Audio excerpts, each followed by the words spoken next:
કોડાઈ ગામે બે શખ્સોએ એક વ્યક્તિને માર મારી લૂંટ કરી।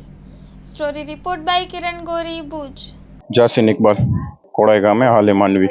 બનાવમાં એવું છે કે 7 તારીખ રાત્રે અમારી ગામમાં ચૂંટણીની મિટિંગો ચાલે છે, તો મને ચૂંટણીની મિટિંગ બાબતે કોડાઈ પુલે ફાર્મ હાઉસ છે ત્યાં મને ચૂંટણીની મિટિંગ બાબતે ઉપસરપંચ જે છે એમણે બોલાવેલો હતો। ત્યાં ચૂંટણીની મિટિંગ બાબતે મિટિંગમાં ગયો હતો। અમારી મિટિંગ કંઈક એક દોઢ કલાક મિટિંગ હાલી હતી। મિટિંગ પતી ગઈ પછી બધા નીકળતા હતા, બધા નીકળી ગયા હતા, હું નીકળવાનો જ હતો ને હું અહીંથી નીકળતો હતો। હું મારી ગાડી લઈને આવ્યો હતો, પોતાની મારી ગાડી લઈને નીકળતો હતો તો કોડાઈના બે બુટલેગરો છે કુખ્યાત, ઋત્વિક ધનજી મહેશ્વરી અને ધીરજ દીપક જોશી, બંને જણા એમના રેતી ચોરીના અને એવા ધંધા છે। બધા દેશી દારૂ, ઇંગ્લિશ દારૂ બધી ખુલ્લેઆમ વેચે છે ને બધા ગામ આખાને ત્રાસ આપે છે।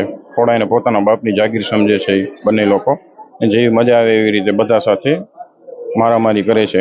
મારા ઉપર 1.5 વર્ષ પહેલાં પણ જાનલેવા હુમલો કરવામાં આવેલ હતો ને આ બીજી વાર હુમલો કરવામાં આવેલ છે। હું મારી ગાડી લઈને પરત નીકળતો હતો, એ બંને જણાએ એમની ગાડીમાં લોખંડના પાઇપને એ લઈને મારી ગાડી કને આવીને મારી ગાડી ખોલીને મને બહાર પાડી ને લોખંડના પાઇપ વડે મને અહીંયા પગમાં ઘણો માર મારેલો છે ને જાનથી મારી નાખવાની ધમકી પણ દીધી છે। હું ત્યાંથી મારો જીવ બચાવીને કોડાઈ પોલીસ ચોકી બાજુમાં જ છે, 200-300 મીટરની દૂરી પર ત્યાં હું ગયો હતો। ત્યાં પહોંચી ગયો, ત્યાં પોલીસ પ્રશાસન હાજરમાં હતી।